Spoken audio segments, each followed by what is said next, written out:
The Adventures of Sherlock Holmes. The Stockbroker's Clerk. By Sir Arthur Conan Doyle. Shortly after my marriage I had bought a connection in the Paddington district. Old Mr. Farquhar, from whom I purchased it, had at one time an excellent general practice, but his age, and an affliction of the nature of St. Vitus's dance from which he suffered, had very much thinned it.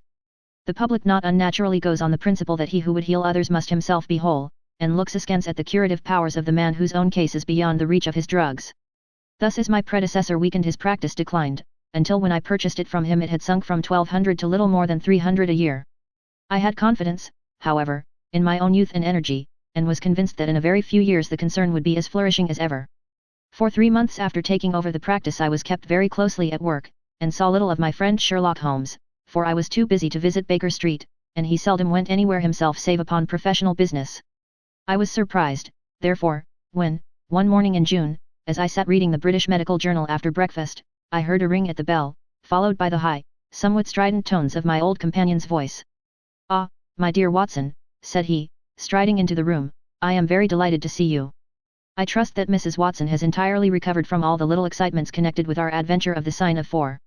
"Thank you, we are both very well," said I, shaking him warmly by the hand.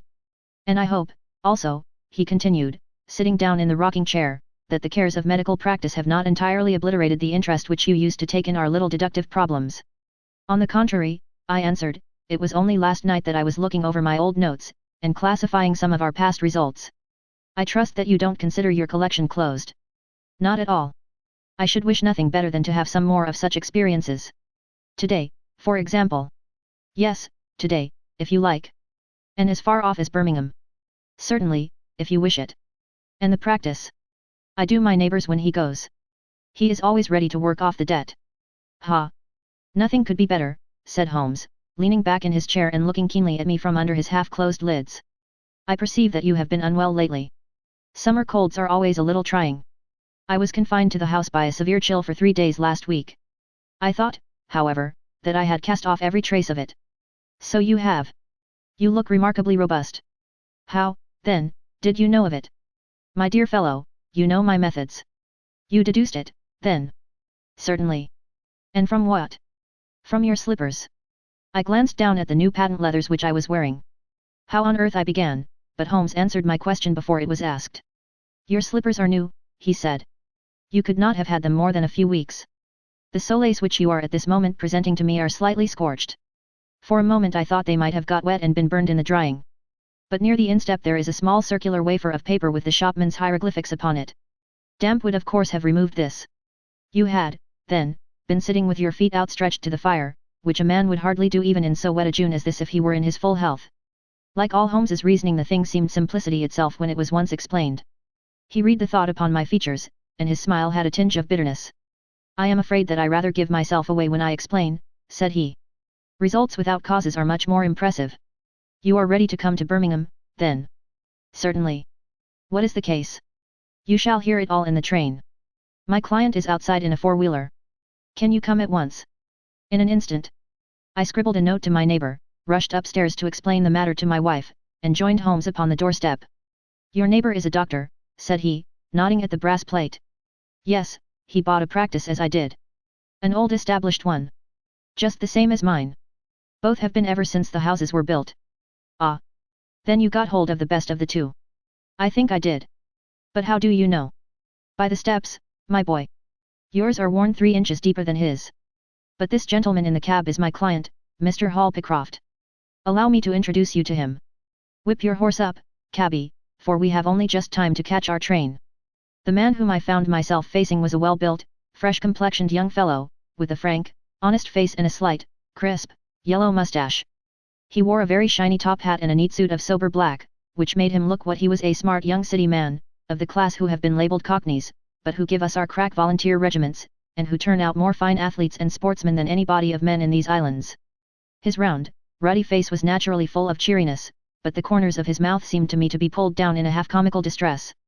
It was not, however, until we were all in a first-class carriage and well started upon our journey to Birmingham that I was able to learn what the trouble was which had driven him to Sherlock Holmes. "We have a clear run here of 70 minutes, Holmes remarked. "I want you, Mr. Hall Pycroft, to tell my friend your very interesting experience exactly as you have told it to me, or with more detail if possible." It will be of use to me to hear the succession of events again. It is a case, Watson, which may prove to have something in it, or may prove to have nothing, but which, at least, presents those unusual and outre features which are as dear to you as they are to me. Now, Mr. Pycroft, I shall not interrupt you again. Our young companion looked at me with a twinkle in his eye. The worst of the story is, said he, that I show myself up as such a confounded fool. Of course it may work out all right, and I don't see that I could have done otherwise, but if I have lost my crib and get nothing in exchange I shall feel what a soft Johnny I have been. I'm not very good at telling a story, Dr. Watson, but it is like this with me. I used to have a billet at Coxon and Wood houses, of Draper's Gardens, but they were let in early in the spring through the Venezuelan loan, as no doubt you remember, and came a nasty cropper. I had been with them 5 years, and old Coxon gave me a ripping good testimonial when the smash came, but of course we clerks were all turned adrift, the 27 of us. I tried here and tried there, but there were lots of other chaps on the same lay as myself, and it was a perfect frost for a long time. I had been taking £3 a week at Coxon's, and I had saved about 70 of them, but I soon worked my way through that and out at the other end. I was fairly at the end of my tether at last, and could hardly find the stamps to answer the advertisements or the envelopes to stick them to. I had worn out my boots paddling up office stairs, and I seemed just as far from getting a billet as ever. At last I saw a vacancy at Mawson and Williams's, the great stockbroking firm in Lombard Street. I dare say EC is not much in your line, but I can tell you that this is about the richest house in London. The advertisement was to be answered by letter only. I sent in my testimonial and application, but without the least hope of getting it. Back came an answer by return, saying that if I would appear next Monday I might take over my new duties at once, provided that my appearance was satisfactory. No one knows how these things are worked. Some people say that the manager just plunges his hand into the heap and takes the first that comes. Anyhow it was my innings that time, and I don't ever wish to feel better pleased. The screw was £1 a week rise, and the duties just about the same as at Coxon's. And now I come to the queer part of the business. I was in diggings out Hampstead Way, 17 Potter's Terrace. Well, I was sitting doing a smoke that very evening after I had been promised the appointment, when up came my landlady with a card which had Arthur Pinner, financial agent, printed upon it. I had never heard the name before and could not imagine what he wanted with me, but, of course, I asked her to show him up. In he walked, a middle-sized, dark-haired, dark-eyed, black-bearded man, with a touch of the sheeny about his nose. He had a brisk kind of way with him and spoke sharply, like a man who knew the value of time. "M.R. Hall Pycroft, I believe," said he. "Yes, sir," I answered, pushing a chair towards him. "Lately engaged at Coxon and Wood houses?" "Yes, sir." "And now on the staff of Mawson's?" "Quite so." "Well," said he, "the fact is that I have heard some really extraordinary stories about your financial ability. You remember Parker, who used to be Coxon's manager? He can never say enough about it." Of course I was pleased to hear this. I had always been pretty sharp in the office, but I had never dreamed that I was talked about in the city in this fashion. "You have a good memory," said he. "Pretty fair," I answered, modestly. "Have you kept in touch with the market while you have been out of work?" he asked. "Yes. I read the stock exchange list every morning." "Now that shows real application," he cried. "That is the way to prosper. You won't mind my testing you, will you? Let me see. How are Ayrshires? 106 1/4 to 105 7/8. And New Zealand Consolidated? 104. And British Broken Hills? 7 to 7 6. Wonderful," he cried, with his hands up. "This quite fits in with all that I had heard. My boy, you are very much too good to be a clerk at Mawson's." This outburst rather astonished me, as you can think. "Well," said I, "other people don't think quite so much of me as you seem to do, Mr. Pinner. I had a hard enough fight to get this berth, and I am very glad to have it." "Pooh, man, you should soar above it. You are not in your true sphere. Now, I'll tell you how it stands with me. What I have to offer is little enough when measured by your ability, but when compared with Mawson's, it's light to dark. Let me see. When do you go to Mawson's?" "On Monday." "Ha, ha. I think I would risk a little sporting flutter that you don't go there at all." "Not go to Mawson's?" "No, sir.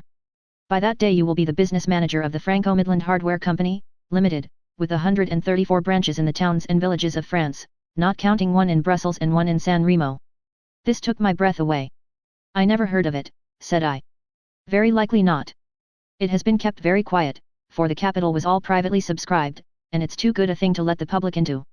My brother, Harry Pinner, is promoter and joins the board after allotment as managing director. He knew I was in the swim down here, and asked me to pick up a good man cheap. A young, pushing man with plenty of snap about him. Parker spoke of you, and that brought me here tonight. We can only offer you a beggarly 500 to start with. 500 a year. I shouted. Only that at the beginning, but you are to have an overriding commission of 1% on all business done by your agents, and you may take my word for it that this will come to more than your salary. But I know nothing about hardware. Tut, my boy, you know about figures. My head buzzed, and I could hardly sit still in my chair. But suddenly a little chill of doubt came upon me. I must be frank with you, said I. Mawson only gives me 200, but Mawson is safe. Now, really, I know so little about your company that... Ah, smart, smart, he cried, in a kind of ecstasy of delight. You are the very man for us. You are not to be talked over, and quite right, too. Now, here's a note for £100, and if you think that we can do business you may just slip it into your pocket as an advance upon your salary. That is very handsome, said I. When should I take over my new duties? Be in Birmingham tomorrow at 1, said he. I have a note in my pocket here which you will take to my brother. You will find him at 126B Corporation Street, where the temporary offices of the company are situated. Of course he must confirm your engagement, but between ourselves it will be all right. Really, I hardly know how to express my gratitude, Mr. Pinner, said I. Not at all, my boy. You have only got your deserts. There are one or two small things, mere formalities, which I must arrange with you. You have a bit of paper beside you there. Kindly write upon it I am perfectly willing to act as business manager to the Franco-Midland Hardware Company, Limited, at a minimum salary of £500. I did as he asked, and he put the paper in his pocket. There is one other detail, said he. What do you intend to do about Mawson's? I had forgotten all about Mawson's in my joy. I'll write and resign, said I. Precisely what I don't want you to do. I had a row over you with Mawson's manager. I had gone up to ask him about you, and he was very offensive, accused me of coaxing you away from the service of the firm, and that sort of thing. At last I fairly lost my temper. If you want good men you should pay them a good price, said I. He would rather have our small price than your big one, said he. I'll lay you a fiver, said I, that when he has my offer you'll never so much as hear from him again. Done, said he.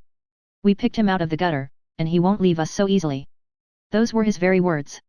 The impudent scoundrel! I cried. I've never so much as seen him in my life. Why should I consider him in any way? I shall certainly not write if you would rather I didn't. Good. That's a promise, said he, rising from his chair. Well, I'm delighted to have got so good a man for my brother. Here's your advance of £100, and here is the letter. Make a note of the address, 126B Corporation Street, and remember that 1 o'clock tomorrow is your appointment. Good night, and may you have all the fortune that you deserve. That's just about all that passed between us, as near as I can remember. You can imagine, Dr. Watson, how pleased I was at such an extraordinary bit of good fortune. I sat up half the night hugging myself over it, and next day I was off to Birmingham in a train that would take me in plenty time for my appointment. I took my things to a hotel in New Street, and then I made my way to the address which had been given me.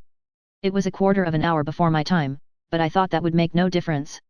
126B was a passage between two large shops, which led to a winding stone stair, from which there were many flats, let as offices to companies or professional men.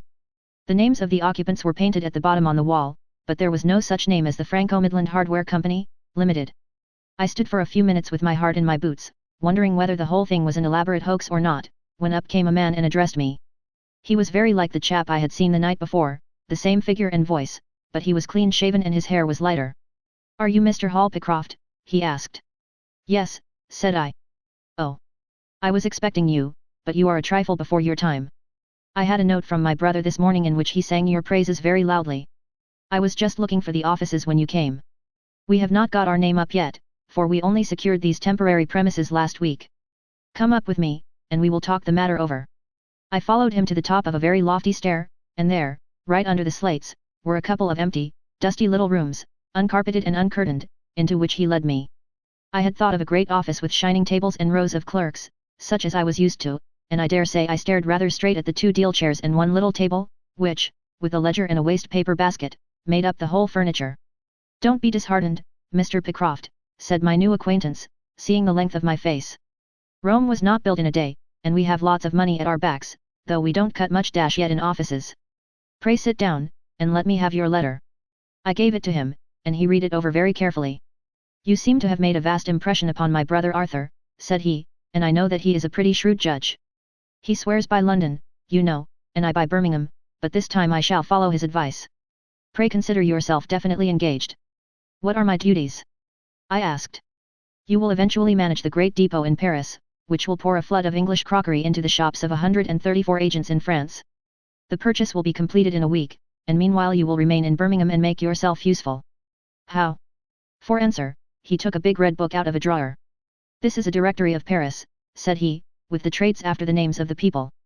I want you to take it home with you, and to mark off all the hardware sellers, with their addresses. It would be of the greatest use to me to have them. Surely there are classified lists? I suggested. Not reliable ones. Their system is different from ours. Stick at it, and let me have the lists by Monday, at 12. Good day, Mr. Pycroft. If you continue to show zeal and intelligence you will find the company a good master. I went back to the hotel with the big book under my arm, and with very conflicting feelings in my breast. On the one hand, I was definitely engaged and had £100 in my pocket, on the other, the look of the offices, the absence of name on the wall, and other of the points which would strike a businessman had left a bad impression as to the position of my employers. However, come what might, I had my money, so I settled down to my task. All Sunday I was kept hard at work, and yet by Monday I had only got as far as H. I went round to my employer, found him in the same dismantled kind of room, and was told to keep at it until Wednesday, and then come again. On Wednesday it was still unfinished, so I hammered away until Friday, that is, yesterday. Then I brought it round to Mr. Harry Pinner. Thank you very much, said he, I fear that I underrated the difficulty of the task.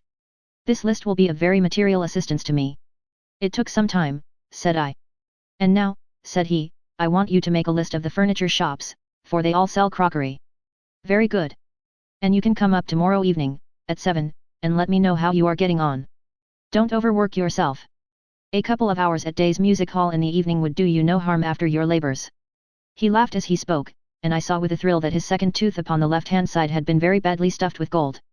Sherlock Holmes rubbed his hands with delight, and I stared with astonishment at our client. You may well look surprised, Dr. Watson, but it is this way, said he, when I was speaking to the other chap in London, at the time that he laughed at my not going to Mawson's, I happened to notice that his tooth was stuffed in this very identical fashion.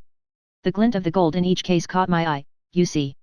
When I put that with the voice and figure being the same, and only those things altered which might be changed by a razor or a wig, I could not doubt that it was the same man.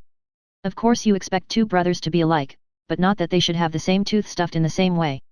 He bowed me out, and I found myself in the street, hardly knowing whether I was on my head or my heels. Back I went to my hotel, put my head in a basin of cold water, and tried to think it out. Why had he sent me from London to Birmingham? Why had he got there before me? And why had he written a letter from himself to himself? It was altogether too much for me, and I could make no sense of it. And then suddenly it struck me that what was dark to me might be very light to Mr. Sherlock Holmes. I had just time to get up to town by the night train to see him this morning, and to bring you both back with me to Birmingham. There was a pause after the stockbroker's clerk had concluded his surprising experience. Then Sherlock Holmes cocked his eye at me, leaning back on the cushions with a pleased and yet critical face, like a connoisseur who has just taken his first sip of a Comet vintage. Rather fine, Watson, is it not? Said he. There are points in it which please me. I think that you will agree with me that an interview with Mr. Arthur Harry Pinner in the temporary offices of the Franco-Midland Hardware Company, Limited, would be a rather interesting experience for both of us. But how can we do it? I asked. Oh, easily enough, said Hall Pycroft, cheerily. You are two friends of mine who are in want of a billet, and what could be more natural than that I should bring you both round to the managing director? Quite so, of course, said Holmes. I should like to have a look at the gentleman, and see if I can make anything of his little game. What qualities have you, my friend, which would make your services so valuable? Or is it possible that he began biting his nails and staring blankly out of the window, and we hardly drew another word from him until we were in New Street? At 7 o'clock that evening we were walking, the three of us, down Corporation Street to the company's offices. It is no use our being at all before our time, said our client. He only comes there to see me, apparently, for the place is deserted up to the very hour he names. That is suggestive, remarked Holmes. By Jove, I told you so! Cried the clerk. That's he walking ahead of us there. He pointed to a smallish, dark, well-dressed man who was bustling along the other side of the road. As we watched him he looked across at a boy who was bawling out the latest edition of the evening paper, and running over among the cabs and buses, he bought one from him. Then, clutching it in his hand, he vanished through a doorway. There he goes! Cried Hall Pycroft. These are the company's offices into which he has gone. Come with me, and I'll fix it up as easily as possible. Following his lead, we ascended 5 stories, until we found ourselves outside a half-opened door, at which our client tapped. A voice within bade us enter, and we entered a bare, unfurnished room such as Hall Pycroft had described. At the single table sat the man whom we had seen in the street, with his evening paper spread out in front of him, and as he looked up at us it seemed to me that I had never looked upon a face which bore such marks of grief, and of something beyond grief, of a horror such as comes to few men in a lifetime. His brow glistened with perspiration, his cheeks were of the dull, dead white of a fish's belly, and his eyes were wild and staring. He looked at his clerk as though he failed to recognize him, and I could see by the astonishment depicted upon our conductor's face that this was by no means the usual appearance of his employer. "You look ill, Mr. Pinner," he exclaimed. "Yes, I am not very well," answered the other, making obvious efforts to pull himself together, and licking his dry lips before he spoke. "Who are these gentlemen whom you have brought with you?" "One is Mr. Harris, of Bermondsey, and the other is Mr. Price, of this town," said our clerk, glibly. "They are friends of mine and gentlemen of experience, but they have been out of a place for some little time, and they hoped that perhaps you might find an opening for them in the company's employment." "Very possibly. Very possibly," cried Mr. Pinner with a ghastly smile. "Yes, I have no doubt that we shall be able to do something for you. What is your particular line, Mr. Harris?" "I am an accountant," said Holmes. "Ah yes, we shall want something of the sort. And you, Mr. Price?" "A clerk," said I. "I have every hope that the company may accommodate you. I will let you know about it as soon as we come to any conclusion. And now I beg that you will go. For God's sake leave me to myself." These last words were shot out of him, as though the constraint which he was evidently setting upon himself had suddenly and utterly burst asunder. Holmes and I glanced at each other, and Hall Pycroft took a step towards the table. "You forget, Mr. Pinner, that I am here by appointment to receive some directions from you," said he. "Certainly, Mr. Pycroft, certainly," the other resumed in a calmer tone. "You may wait here a moment, and there is no reason why your friends should not wait with you. I will be entirely at your service in 3 minutes, if I might trespass upon your patience so far." He rose with a very courteous air, and, bowing to us, he passed out through a door at the farther end of the room, which he closed behind him. "What now?" whispered Holmes. "Is he giving us the slip?" "Impossible," answered Pycroft. "Why so?" "That door leads into an inner room. There is no exit." "None." "Is it furnished?" "It was empty yesterday." "Then what on earth can he be doing?" "There is something which I don't understand in this matter. If ever a man was 3 parts mad with terror, that man's name is Pinner. What can have put the shivers on him?" "He suspects that we are detectives," I suggested. "That's it," cried Pycroft. Holmes shook his head. He did not turn pale. "He was pale when we entered the room," said he. "It is just possible that—" His words were interrupted by a sharp rat-tat from the direction of the inner door. "What the deuce is he knocking at his own door for?" cried the clerk. Again and much louder came the rat-tat-tat. We all gazed expectantly at the closed door. Glancing at Holmes, I saw his face turn rigid, and he leaned forward in intense excitement. Then suddenly came a low gargling sound, and a brisk drumming upon woodwork. Holmes sprang frantically across the room and pushed at the door. It was fastened on the inner side. Following his example, we threw ourselves upon it with all our weight. One hinge snapped, then the other, and down came the door with a crash. Rushing over it, we found ourselves in the inner room. It was empty. But it was only for a moment that we were at fault. At one corner, the corner nearest the room which we had left, there was a second door. Holmes sprang to it and pulled it open. A coat and waistcoat were lying on the floor, and from a hook behind the door, with his own braces round his neck, was hanging the managing director of the Franco-Midland Hardware Company. His knees were drawn up, his head hung at a dreadful angle to his body, and the clatter of his heels against the door made the noise which had broken in upon our conversation. In an instant I had caught him round the waist, and held him up while Holmes and Pycroft untied the elastic bands which had disappeared between the livid creases of skin. Then we carried him into the other room, where he lay with a clay-colored face, puffing his purple lips in and out with every breath, a dreadful wreck of all that he had been but 5 minutes before. "What do you think of him, Watson?" asked Holmes. I stooped over him and examined him. His pulse was feeble and intermittent, but his breathing grew longer, and there was a little shivering of his eyelids, which showed a thin white slit of ball beneath. "It has been touch and go with him," said I, "but he'll live now. Just open that window, and hand me the water carafe."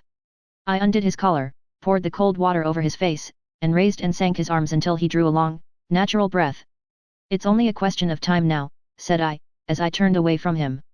Holmes stood by the table, with his hands deep in his trousers pockets and his chin upon his breast. "I suppose we ought to call the police in now," said he. "And yet I confess that I'd like to give them a complete case when they come. It's a blessed mystery to me," cried Pycroft, scratching his head. Whatever they wanted to bring me all the way up here for, and then... Pooh! All that is clear enough, said Holmes impatiently. It is this last sudden move. You understand the rest, then? I think that it is fairly obvious. What do you say, Watson? I shrugged my shoulders. I must confess that I am out of my depths, said I. Oh, surely if you consider the events at first they can only point to one conclusion. What do you make of them? Well, the whole thing hinges upon 2 points. The first is the making of Pycroft write a declaration by which he entered the service of this preposterous company. Do you not see how very suggestive that is? I am afraid I miss the point. Well, why did they want him to do it? Not as a business matter, for these arrangements are usually verbal, and there was no earthly business reason why this should be an exception. Don't you see, my young friend, they were very anxious to obtain a specimen of your handwriting, and had no other way of doing it. And why? Quite so. Why? When we answer that we have made some progress with our little problem. Why? There can be only one adequate reason. Someone wanted to learn to imitate your writing, and had to procure a specimen of it first. And now if we pass on to the second point we find that each throws light upon the other. That point is the request made by Pinner that you should not resign your place, but should leave the manager of this important business in the full expectation that a Mr. Hall Pycroft, whom he had never seen, was about to enter the office upon the Monday morning. My God! Cried our client, what a blind beetle I have been. Now you see the point about the handwriting.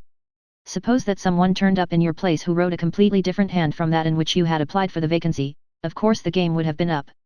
But in the interval the rogue had learned to imitate you, and his position was therefore secure, as I presume that nobody in the office had ever set eyes upon you.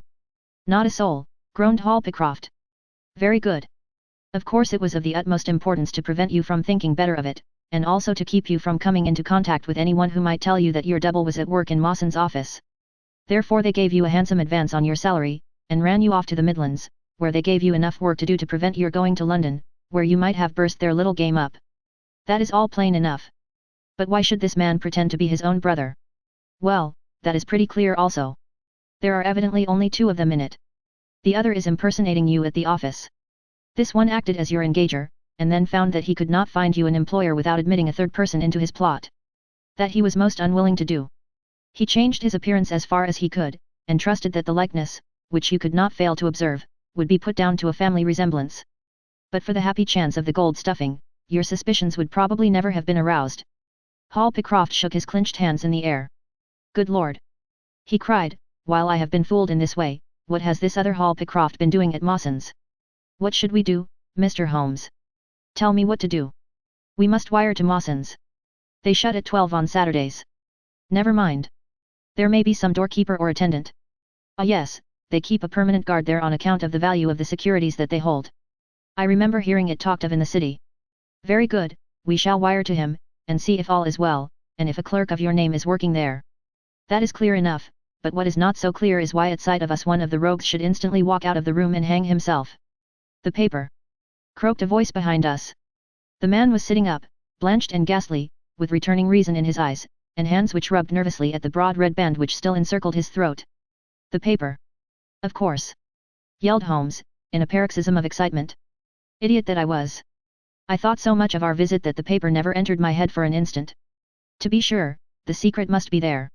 He flattened it out upon the table, and a cry of triumph burst from his lips. Look at this, Watson, he cried. It is a London paper, an early edition of the Evening Standard. Here is what we want. Look at the headlines: Crime in the City. Murder at Mawson and Williams's. Gigantic attempted robbery. Capture of the criminal. Here, Watson, we are all equally anxious to hear it, so kindly read it aloud to us. It appeared from its position in the paper to have been the one event of importance in town, and the account of it ran in this way. A desperate attempt at robbery, culminating in the death of one man and the capture of the criminal, occurred this afternoon in the city. For some time back Mawson and Williams, the famous financial house, have been the guardians of securities which amount in the aggregate to a sum of considerably over £1,000,000. So conscious was the manager of the responsibility which devolved upon him in consequence of the great interests at stake that safes of the very latest construction have been employed, and an armed watchman has been left day and night in the building. It appears that last week a new clerk named Hall Pycroft was engaged by the firm. This person appears to have been none other than Beddington, the famous forger and cracksman, who, with his brother, had only recently emerged from a 5-year spell of penal servitude. By some means, which are not yet clear, he succeeded in winning, under a false name, this official position in the office, which he utilized in order to obtain molding of various locks, and a thorough knowledge of the position of the strong room and the safes. It is customary at Mawson's for the clerks to leave at midday on Saturday. Sergeant Tuzin, of the city police, was somewhat surprised, therefore, to see a gentleman with a carpet bag come down the steps at 20 minutes past 1. His suspicions being aroused, the sergeant followed the man, and with the aid of Constable Pollock succeeded, after a most desperate resistance, in arresting him. It was at once clear that a daring and gigantic robbery had been committed. Nearly £100,000 worth of American railway bonds, with a large amount of scrip in mines and other companies, was discovered in the bag. On examining the premises, the body of the unfortunate watchman was found doubled up and thrust into the largest of the safes, where it would not have been discovered until Monday morning had it not been for the prompt action of Sergeant Tuzin. The man's skull had been shattered by a blow from a poker delivered from behind. There could be no doubt that Beddington had obtained entrance by pretending that he had left something behind him, and having murdered the watchman, rapidly rifled the large safe, and then made off with his booty. His brother, who usually works with him, has not appeared in this job as far as can at present be ascertained, although the police are making energetic inquiries as to his whereabouts. "Well, we may save the police some little trouble in that direction," said Holmes, glancing at the haggard figure huddled up by the window. "Human nature is a strange mixture, Watson. You see that even a villain and murderer can inspire such affection that his brother turns to suicide when he learns that his neck is forfeited. However, we have no choice as to our action. The doctor and I will remain on guard, Mr. Pycroft, if you will have the kindness to step out for the police."